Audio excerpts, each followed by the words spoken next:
Electrostatics, class 12, chapter 1 physics.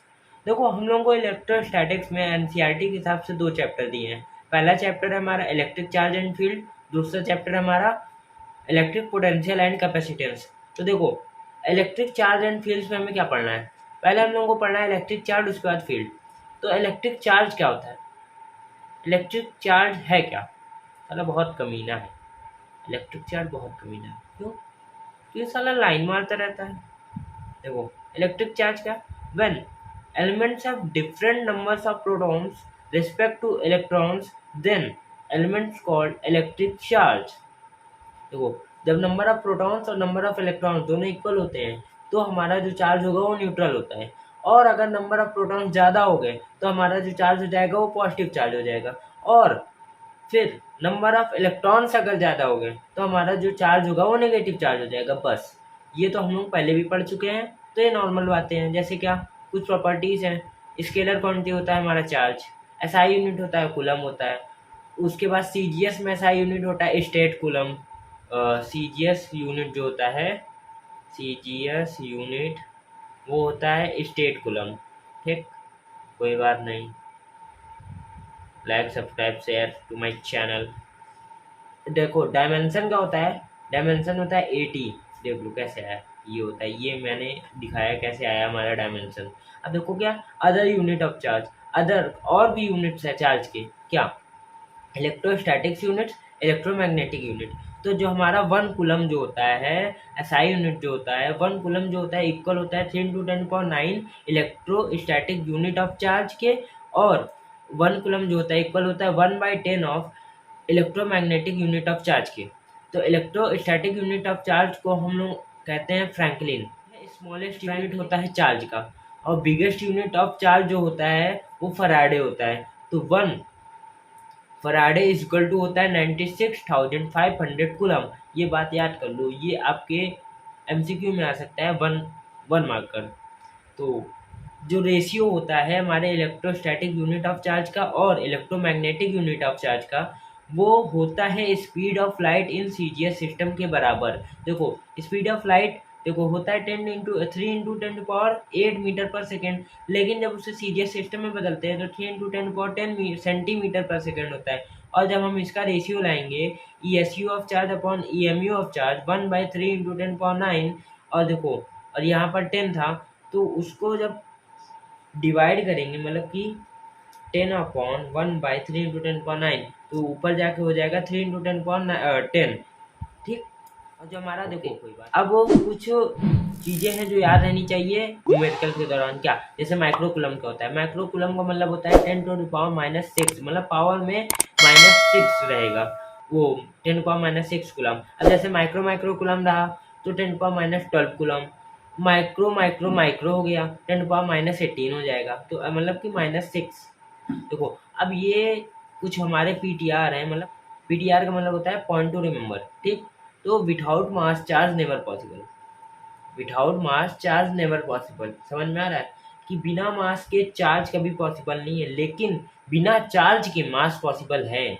देखो और ये बात हमेशा ध्यान देना कि ऐसे क्वेश्चन आ सकता है कि is charge is a fundamental quantity, तो your answer is no, charge is not a fundamental quantity. ठीक। अब देखो चार्ज कितने टाइप के होते हैं? चार्ज 2 टाइप के होते हैं, एक होता है पॉजिटिव चार्ज, एक होता है नेगेटिव चार्ज। अब पॉजिटिव चार्ज को हम लोग क्या कहते हैं? सीधा सा एकदम अच्छा सा example, the donor element of electron become positive charge. मतलब क्या?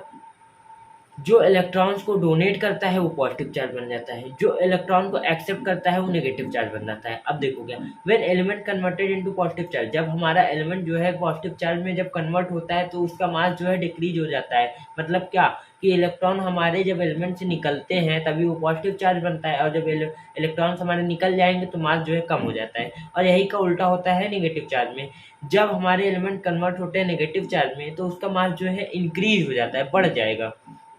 देखो ये न्यूट्रल था, ये इलेक्ट्रॉन निकल गए, ये पॉजिटिव चार्ज बन गया। ये negative charge, when neutral element accept electron then it converted into negative charge. देखो ये नेगेटिव चार्ज बन गया। When neutral body converted into negative charge body then its mass is, when neutral body converted into negative charge body then its mass increases. Okay, very good. देखो अब charge के कई method से conduction मतलब कि charging के method होते हैं। 3 टाइप के मेथड है। कौन कौन से? F C I. F C I क्या है? Friction, conduction, induction. By friction, by conduction, by induction. या तो कैसे? R C I, by rubbing, by conduction, by induction. तो हमें हमें सबसे पहले पढ़ना है charging charging by friction. Friction से क्या? This method is use to charge insulator और नॉन कंडक्टिंग बॉडी। एकदम सिंपल सा मेथड होता है। जैसे क्या? रब नहीं की हो तो देखो चार्ज नहीं बन रहे हैं। और ये ध्यान देना कि एलिमेंट मस्ट बी डिफरेंट। इसमें जो है जिसको हम लोग रब करेंगे तो हमारा जो एलिमेंट होगा वो डिफरेंट होना चाहिए ज़रूर से ज़रूर। जब हम लोग रब कर देते हैं तो इलेक्ट्रॉन हमारा जो है ट्रांसफ़र होने लगता है। जैसे तुमने देखा होगा कि बचपन में किया भी होगा, क्लास 6 या 7th में जब कहते थे अरे जादू हो गया जादू। तो जब स्केल को लेते थे ऐसे जब अपने हेयर पे रब करते थे तो उसके बाद पेपर के पीसेस के पास लाते थे तो पेपर के पीस अट्रैक्ट हो जाते थे स्केल के पास। तो वही होता था यहाँ पर charging by friction. Charge create हो जाते हैं स्केल पर उसके जिसकी वजह से वो अट्रैक्ट कर जाते हैं। तो देखो अब हमें कैसे पता चलेगा ये वाला फॉर्मूला, कैसे पता चलेगा कितने अमाउंट में चार्ज है हमारे पास? तो उसका एक फॉर्मूला होता है Q equal two plus minus any. तो ये फॉर्मूला जो है ना समझ लो बेसिक फॉर्मूला है। जो पहला फॉर्मूला है आपके क्लास 12 में पहला फॉर्मूला आपको मिला है जो आप 10 में भी पढ़े हो, अब फिर से पढ़ लो। Q equal to N D. Q क्या होता है? Amount of charge. एन क्या होता है? Number of electron. ई क्या होता है? Charge on electron. तो चार्ज ऑन इलेक्ट्रॉन होता है 1.6 इंटू 10⁻19 कूलम। हमारा पास क्यू क्यू हमें मान लो पूछेगा ये तो दिया ही होगा। एन हमारा नंबर ऑफ इलेक्ट्रॉन है तो दिया होगा, तो पूछेगा। ई तो हमारे पास पहले ही पता हो गया है।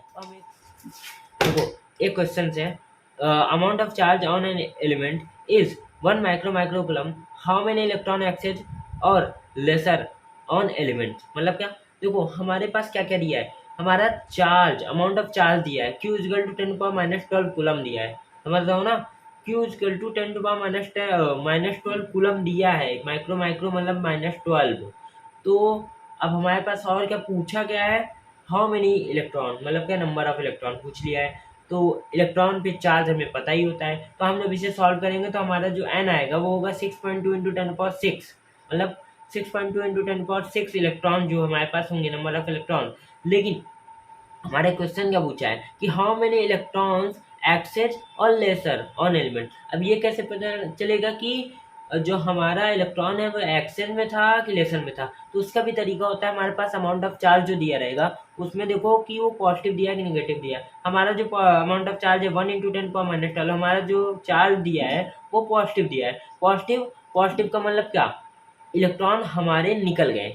निकल गए मतलब कि हमारा मास जो है कम हो रहा है। इलेक्ट्रॉन निकल गए इसका मतलब लेसर इलेक्ट्रॉन होंगे, कम इलेक्ट्रॉन ही तो होंगे। इलेक्ट्रॉन को तुम भगा दिए तो इलेक्ट्रॉन तो कम ही होंगे ना, बस यही होता है। तो अब देखो तीसरा क्वेश्चन क्या है? Amount of charge on an element is 10 microcoulomb. How many electron excess और लेसर इन एलिमेंट। अब ये बताओ, ये वाला पहले वाले के एकदम सिमिलर है ना, तो इसका मतलब ये वाला भी आप कर ही लोगे।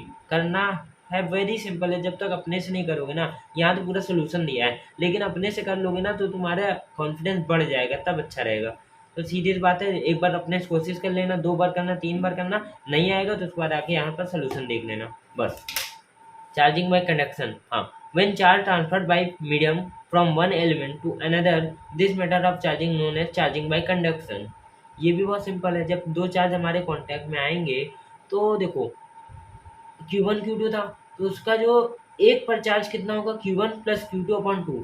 यहाँ पर भी उतना ही होगा। अब अगर यहाँ पर माइनस में चार्ज होगा तो Q1 minus Q2 upon 2, Q1 minus Q2 upon 2, दोनों में इक्वली चार्ज जाएंगे। देखो क्यों है, इस पे कुछ नहीं है, तो ये दोनों पे जब कंडक्ट मतलब कि जब कनेक्ट हो जाएगा तो दोनों पे चार्ज इक्वल हो जाएंगे, Q/2 Q/2। देखो अगर हमारा जो है अगर हमारा चार्ज आइडेंटिकल है तो Q1 तो सीधे से फॉर्मूला लग जाएगा Q1 plus Q2 upon 2, Q1 plus Q2 upon 2। और हाँ, ये कंडीशन याद रखना, ये छोटा सा लिखा है, जब एक दूसरे से टच करेंगे तब ही Q1 प्लस Q2 अपॉन 2 होगा, ठीक। तो स्पेशल स्पेशल पॉइंट क्या है कि जब आइडेंटिकल नहीं होगा तब कैसे करना है, तो देखो ऐसे करना है, ये और ये हमारा ये टच हुआ तो एक फॉर्मूला बन रहा है Q1 dash is equal to R1 upon R1 plus R2 into Q। ये फॉर्मूला बन गया। और अगर Q2 डैश निकालना हो R2 upon R1 plus R2 upon into Q। बस। चार्जिंग बाय इंडक्शन, ये भी वेरी सिंपल टॉपिक है, बहुत सिंपल है ये सब, समझ लो हवा रहेगा आप लोगों के लिए। When neutral body comes near to charge body then neutral body converted into charge body. Simple सा फंडा है। खरबूजे को देखकर खरबूजा रंग बदलता है, कह सकते हो ना। हाँ, ये कहना है।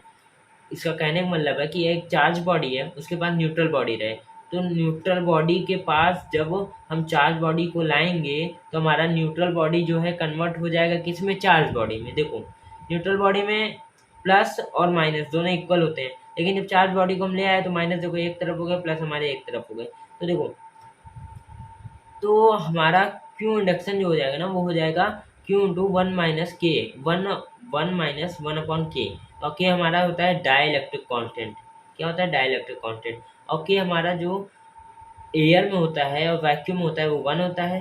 और वन के हमारा जो है less than equal to one होता है, sorry sorry sorry sorry, greater than equal to one होता है और less than equal to infinity होता है, माइनस में नहीं होता है। बस यही कहना था इसका। तो देखो यहाँ पर के इन्फिनिटी है, Q and minus Q into ये माइनस क्यू। अब फंडामेंटल चार्ज क्या है, the minimum amount of charge can founded in natural freely, it denoted by E.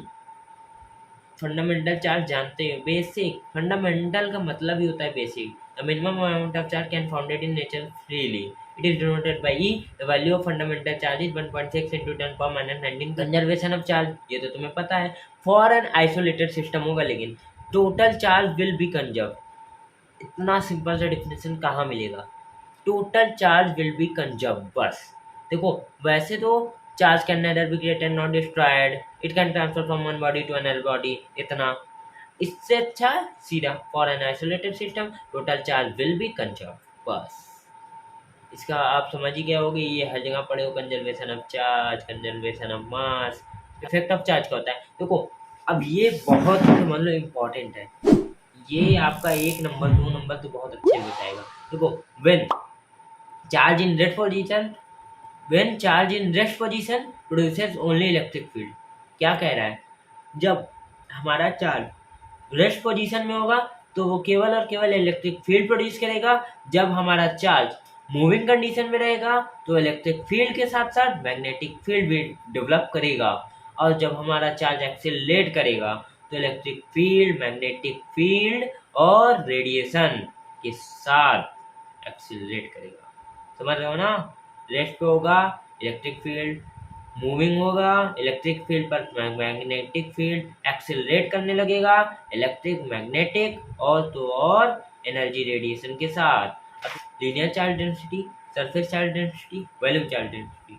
Linear charge density क्या होती है, चार्ज एट यूनिट लेंथ। एकदम simple सा है, जिसको हम लोग लीनियर चार्ज डेंसिटी को हम लोग किससे डिनोट करते हैं, लैम्डा से, जिसको हम लोग कहते हैं क्यू बाई एल। बस, और D Q by D X कह सकते हो।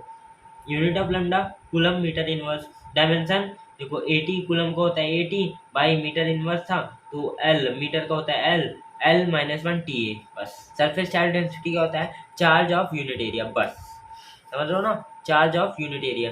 सिग्मा, सिग्मा से हम लोग रिप्रेजेंट करते हैं सरफेस चार्ज डेंसिटी को, ठीक। तो Q by A, Q by A जो हमारा सरफेस चार्ज डेंसिटी को फॉर्मूला होता है for spherical surface, A is equal to 4 pi R square. अब देखो, sigma is equal to Q by A, A हमारा हो गया 4 पाई आर स्क्वायर। बस यही हमारा एकदम सिंपल सा फॉर्मूला है, कहीं भी आएगा फॉर्मूला पुट करना, आंसर ला देना, खटक खटक खटक। यूनिट, यूनिट क्या होता है हमारा, कूलम मीटर स्क्वायर, कूलम पर मीटर स्क्वायर, समझिए। डायमेंशन होता है 80 बाई एल स्क्वायर, मतलब क्या, 80 एल माइनस टू, या तो कह दो एल माइनस टू 80, ठीक। वॉल्यूम चार्ज डेंसिटी क्या होता है, charge of unit volume, charge of unit area, charge of unit volume. देख लो दोनों में डिफरेंस रहता है, charge of unit area, charge of unit volume, charge of पहले वाले में क्या था, चार्ज ऑफ यूनिट लेंथ। तो इसको हम लोग कहते हैं रो से, rho is equal to Q by V. For spherical क्या होगा, क्यू बाई वी, वी हमारा वॉल्यूम ऑफ ए स्फीयर क्या होता है, 4/3 पाई आर क्यूब, तो 3 Q by 4 pi R cube हो जाएगा। तो यूनिट हमारा हो जाएगा कूलम मीटर, कूलम पर मीटर क्यूब। डायमेंशन हो जाएगा 80 बाई एल क्यूब। तो जो हमारा डायमेंशन आएगा वो आएगा एल माइनस सी 80, ठीक। तो हम इसे लिख सकते हैं, रो को लिख सकते हैं D Q by D V. बस इसका D Q is equal to rho D V. अब coulomb's law, very important law. हमारा जो कूलम्स लॉ होता है ना, वो ज़्यादातर जो है ग्रेविटेशनल लॉ के सिमिलर ही होता है। तो देखो कूलम्स लॉ क्या कहता है, the electric force between two charges particle is proportional to product of amount of charges inversely proportional to square of between them, square of distance between them। ठीक, बस जैसा ही ग्रेविटेशनल फोर्स कहता था वैसा ही electric force कहता है। ठीक, और जो हमारा जो इलेक्ट्रिक चार्ज होगा रिपेल भी कर सकता है, ट्रैक भी कर सकता है, दोनों केस में। ठीक, तो हमारा देखो ये Q1 ये Q2 दो हमारे पॉइंट चार्ज है, इन दोनों के बीच का डिस्टेंस हमने R ले लिया और हमारे वैक्यूम में है ये, तो फोर्स बिटवीन टू चार्जेस क्या होगा, हमारा फोर्स जो है डायरेक्टली प्रोपोर्शनल होगा product of amount of charges, product of two charges. और जो हमारा फोर्स जो होगा इनवर्सली प्रोपोर्शनल होगा square of distance between them. हम जब सारे कंडीशन को देखते हुए पुट करेंगे तो हो जाएगा F directly proportional to Q1 और Q2 अपॉन आर स्क्वायर। हमने Q1 Q2 को मॉड में रखा है। ठीक, तो F is equal to K Q1 Q2 upon R square, ये हमारा फॉर्मूला बनेगा। जब हम प्रोपोर्शनलिटी हटाएंगे तो यहाँ पर के आ जाएगा। के की वैल्यू होती है 1/4 पाई एप्सिलॉन नॉट, जिसका मेन वैल्यू होती है n9 into 10/9 newton metre square पर कूलम स्क्वायर। समझे, तो हमारा एप्साइल इसको वो 1/4 पाई एप्साइलन नॉट पढ़ते हैं, एप्साइलन ई और नीचे जीरो, एप्साइलन पढ़ेंगे, एप्साइलन एप्साइलन, तो इसको हम लोग एप्सिलॉन नॉट पढ़ते हैं। ठीक, तो एप्सिलॉन नॉट की वैल्यू होती है 8.85 इंटू 10⁻12 कूलम स्क्वायर पर न्यूटन मीटर स्क्वायर, और इसकी जो उसे हम लोग कहते क्या है, परमिटिविटी ऑफ फ्री स्पेस। ठीक, एप्सिलॉन नॉट को हम लोग परमिटिविटी ऑफ फ्री स्पेस कहते हैं। ठीक, तो इसको चाहे आप ऐसे कह दो कि Q1 Q2 upon R square, या तो ऐसे कह दो 1/4 pi epsilon naught Q1 Q2 upon R square. बस वेरी सिंपल। देखो इसी पे एक क्वेश्चन है, तुरंत खटाक से करो भटाक से आएगा। देखो ये मैं वीडियो इसलिए बना रहा हूँ ताकि होता नहीं है कि जब आप तो क्लास में पढ़ लियो पूरा चैप्टर खत्म हो गया है, लेकिन 1 महीने बाद आपको याद नहीं रहेगा, तो वो जो फॉरगेटिंग कर्व होता है उसे आपको ब्रेक करने के लिए वीडियो रहेगी, ज़्यादा से ज़्यादा बड़ी भी नहीं रहेगी, बहुत छोटी वीडियो रहेगी 30-40 मिनट की। आप खट्टे से आना, फट्टे से देखना, भट्टे से भाग जाना। मतलब क्या, वीडियो देखोगे अच्छे से। वैसे भी मुझे पता है आप लोग लाइक शेयर सब्सक्राइब ये सब करने में समय नहीं लगाते हो, तुरंत कर दोगे मुझे पता है, और शेयर तो ज़रूर ही करोगे, उसे बोलने की ज़रूरत थोड़ी है। Force between 2 point charge is F. देखो हमारा एक क्वेश्चन मिल गया अच्छा खासा, इसे कहते हैं मसाला। इस मसाले को हमें खाना है, कैसे, पका के। If amount of charges become twice and distance between them become half of initial distance, then new force between two charges is। ये क्वेश्चन सुनने में तो बहुत ज़्यादा जैसे लग रहा है कि खाना बनाना तो आता ही नहीं था, मम्मी कह दी पनीर की सब्जी बना दो, तो ऐसा लग रहा है मतलब तुरंत ही, लेकिन ऐसा कुछ है नहीं, बहुत ही सिंपल है, थोड़ा सा दिमाग लगाना पड़ेगा बस। तो हमारे पास फॉर्मूला क्या था, F is equal to K Q1 Q2 upon R square. ठीक, और हमारा जो दूसरा फोर्स होगा वो एफ डैश होगा। तो देखो अब हमने क्या किया, एफ डैश इजिकल टू हो जाएगा के Q1 Q2 अपॉन के Q1 Q2। हमारा Q1 Q2 क्या हो गया, ट्वाइस हो गया, ट्वाइस मतलब होता है डबल, ट्वाइस मतलब होता है डबल, दुगना हो गया, और हमारा जो डिस्टेंस था वो कम हो गया, हाफ हो गया, तो हाफ हो गया R/2।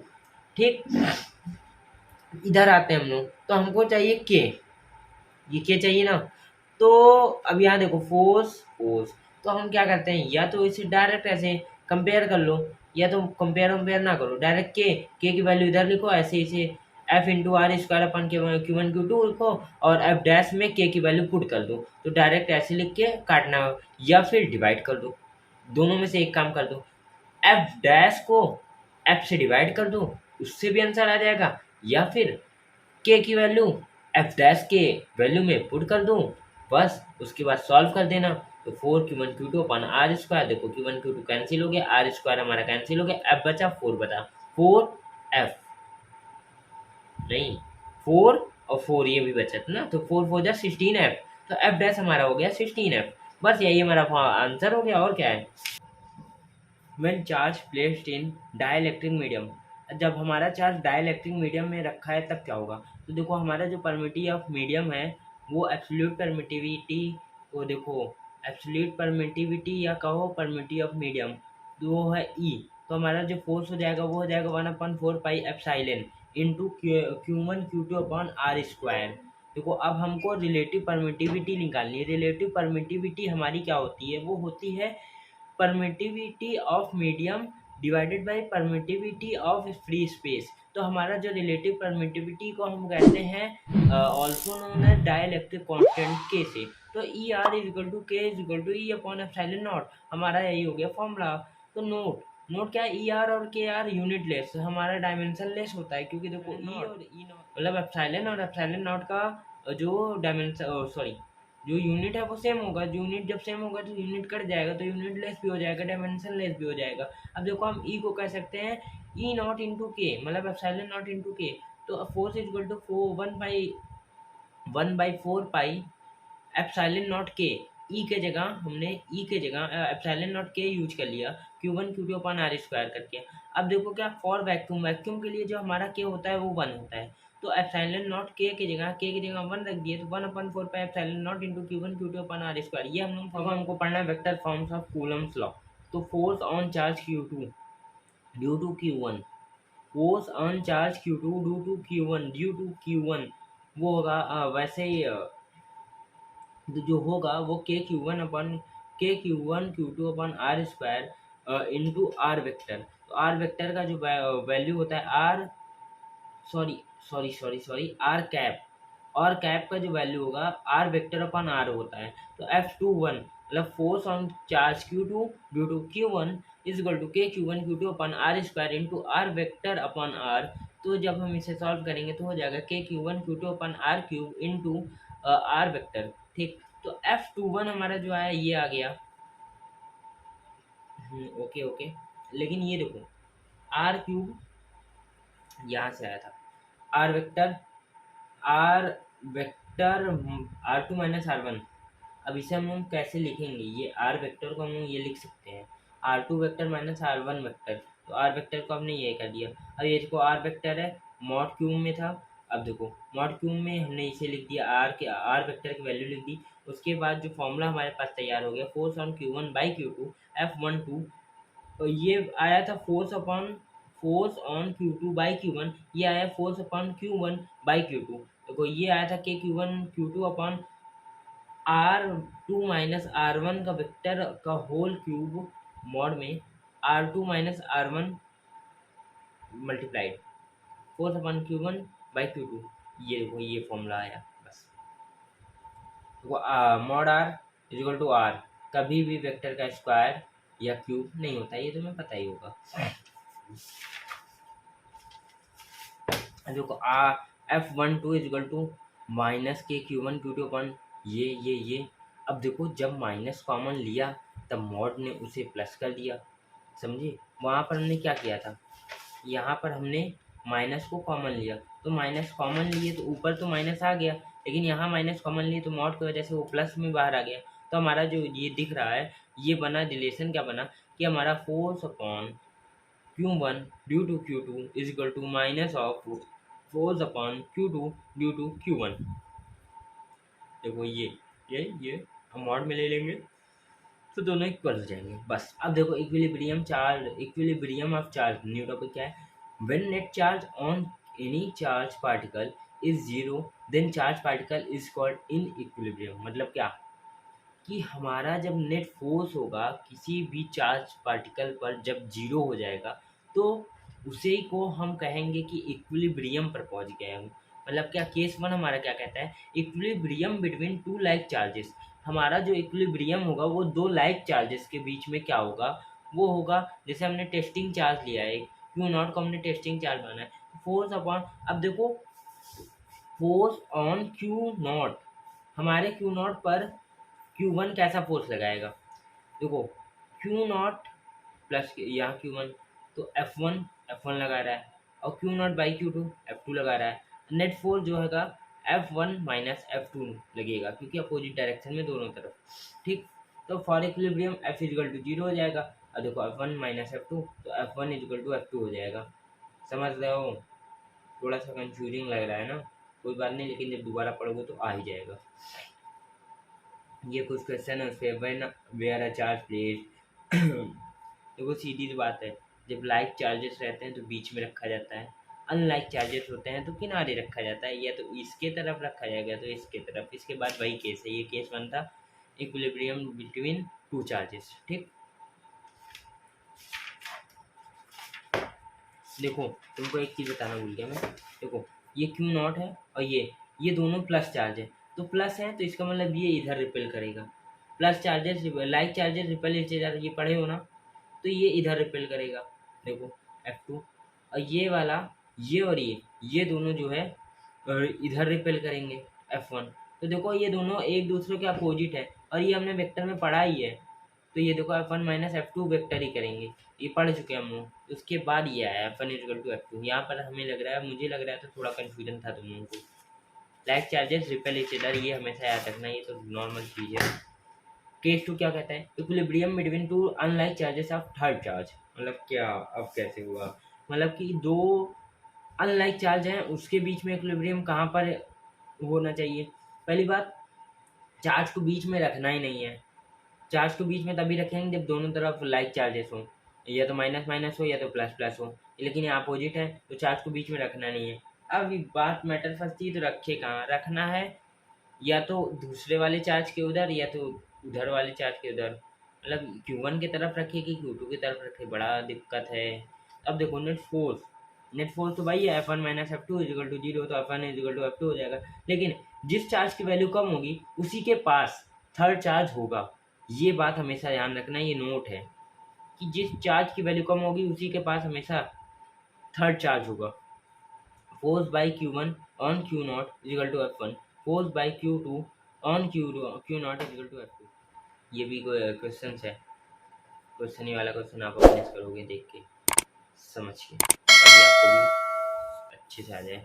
Comparison between electrostatic forces and gravitational forces, ये देखो आ गया ना सिमिलरिटी। सिमिलरिटी क्या है, F is directly proportional to Q1 Q2, F is directly proportional to M1 M2। तो वहाँ चार्ज के प्रोपोर्शनल होता था और मास के प्रोपोर्शनल है। इनवर्सली प्रोपोर्शनल था distance between them, square of distance between them, mass दोनों में सेम है। तो F is equal to K Q1 Q2 upon R square, F is equal to G Q1 Q2 upon R square, यही था formula. अब देखो अनसिमिलरिटी दिखाते हैं कि इलेक्ट्रोस्टैटिक फोर्स जो होता है स्ट्रॉन्ग फोर्स होता है, वो वीक फोर्स होता है। इलेक्ट्रोस्टैटिक फोर्स जो होता है ना रिपल्सिव और अट्रैक्टिव बोथ होता है, लेकिन ग्रेविटेशनल फोर्स अट्रैक्टिव होता है केवल और केवल। और electrostatic force depend on medium between two charges, it is independent of medium between two charges, two masses. Electric field, the field around charge in which test charge field force is called electric field। कितना simple सा है कि वो field जहाँ पर हमारा जो test charge होगा उसे भी फोर्स की फीलिंग आनी चाहिए, वही हमारा इलेक्ट्रिक फील्ड होगा। टेस्ट चार्ज Q0 मानते हैं हम लोग, it is positive charge which it's have no it's electric field, खुद की इलेक्ट्रिक फील्ड नहीं होती उसकी कुछ। तो देखो, और हमेशा पॉजिटिव चार्ज ही होता है। Test charge is imaginary charge, हमारा टेस्ट चार्ज जो है इमेजिनरी चार्ज होता है। इलेक्ट्रिक लाइन ऑफ फोर्स क्या होता है, the path of test charge is called electric line of force. Properties of electric line of force क्या होता है, electric line start from positive charge end in at negative charge. इतना simple सा यार, मतलब कि ये तो नॉर्मल चीज़ है, मतलब एकदम सिंपल है। कि इलेक्ट्रिक लाइन जो होता है हमारा स्टार्ट होता है पॉजिटिव चार्ज से और जो है एंड होता है नेगेटिव चार्ज पे। जैसे लग रहा है क्या है ये, हम 12th की पढ़ाई कर रहे हैं, ऐसे लग रहा है तुरंत आ रहा है, इतना सिंपल। देखो कुछ हमारे डायग्राम से जो आपको आनी चाहिए। देखो केस 1 केस 2 एनसीईआरटी में काफ़ी अच्छे से लिखा है, ये तो मेरा नोट्स है जो थोड़ा रफली बना है। एनसीईआरटी में आप देखना बहुत अच्छा बना है। क्लोजर, हाँ दूसरी प्रॉपर्टी क्या है, closer line makes strong field but lines away to each other make weak field. समझे भाई, पास पास होगा तो बॉन्ड ज़्यादा होगा। अब कोई भी दोस्त दोस्त जब ज़्यादा साथ रहते हैं तो और ज़्यादा स्ट्रॉन्ग दोस्ती हो जाती है, और जब दूर चले जाते हैं तो धीरे धीरे वीकनेस आ जाती है, मतलब उतना भी फिर लगाव नहीं रह जाता है। वही हाल यहाँ भी है, lines away to each other make weak field. देख लो, strong field weak field, distance ज़्यादा हो गया weak field, non strong field. देखो इलेक्ट्रिक बस सॉरी। तीसरा क्या होता है, two electric lines never intersect each other. हाँ, ये बात हमेशा ध्यान रखना। ये देखो, ये क्वेश्चन है, उम्मीद है कि 3 नंबर के क्वेश्चन में मैंने write the properties of electric lines. तो ये देखो, तीसरी प्रॉपर्टी क्या है? Two electric lines never intersect to each other because at the intersect point there are two direction of electric field, so this is not possible to intersect to each other, क्योंकि एक ही साथ एक ही point पर दो direction नहीं हो सकते हैं ना इलेक्ट्रिक लाइन्स पे। ये देखो ऐसे जा रहा है, अब दो थोड़े मीट करेंगे तो दो डायरेक्शन हो गया, ये और ये। तो ऐसे कभी पॉसिबल ही नहीं है कि एक पॉइंट पे इलेक्ट्रिक फील्ड के दो डायरेक्शन हो जाए। Electric lines never make a close loop. Electric lines जो होते हैं ना, कभी भी क्लोज लूप नहीं बनाते, just like this. Because electric field होता है is non conservative force. Electric field हमारा नॉन कंजर्वेटिव फोर्स होता है, कूलम्ब्स लॉ ये। For moving charge electric lines make close up, Savart's law ये होता है। For moving charge electric lines make close up. Moving charge के लिए हमारा जो इलेक्ट्रिक लाइन्स होता है वो क्लोजअप बनाते हैं, लेकिन हमारे स्टैटिक चार्ज के लिए कभी नहीं होता है। ठीक, और पांचवी प्रॉपर्टी, इलेक्ट्रिक लाइन्स नेवर इंटर्स इन अ मेटालिक बॉडी। उसके सरफेस से चली जाएगी लेकिन कभी भी मेटालिक बॉडी के अंदर इंटरसेक्ट नहीं करती। इंटेंसिटी ऑफ इलेक्ट्रिक फील्ड और फील्ड स्ट्रेंथ, या इलेक्ट्रिक फील्ड डायरेक्ट भी कहते हैं इसे। Electric force on unit charge is called intensity of electric field, या electric force on unit charge is called electric field, या फिर field strength. Intensity is vector quantity, ये बात ध्यान देना। तो हमारा जो ई वेक्टर होता है वो एफ वेक्टर अपॉन क्यू होता है। E is equal to F upon Q, F is equal to Q. ये फॉर्मूला तो याद रखना, एकदम simple formula. Unit of E जो होता है ना, माता न्यूटन पर कूलम। डायमेंशन ऑफ ई होता है M L two T minus two upon A T. तो इसे जब हम देखेंगे तो सॉल्व करने के बाद M L two T minus three A minus one होता है। ठीक, ये देखो, ठीक है, सिंपल है। फिजिकल टू क्यों हुई, बस ये क्वेश्चन तो याद ही रहना। ये वाला फॉर्मूला जरूर याद रखे रहना, इजिकल टू अपन क्यों आगे काम आने वाला है। देखो एक यहाँ क्वेश्चन भी आ गया, find the magnitude and direction of electric field for in which an electron can hang. देख रहे हो, ई है एम जी, ये इलेक्ट्रॉन कैन हैंग है इजिकल टू एम जी। तो क्यों is equal to M G, E is equal to M G, E is equal to M G upon E. बस charge हमारा वैसे भी है इलेक्ट्रॉन, मान के चलो हमारा जो चार्ज है वो इलेक्ट्रॉन ही है। ठीक, तो 9.1 सॉल्व करेंगे तो आ जाएगा नॉर्मल डायरेक्शन में। वेरी सिंपल क्वेश्चन, बहुत ज़्यादा टफ तो नहीं है।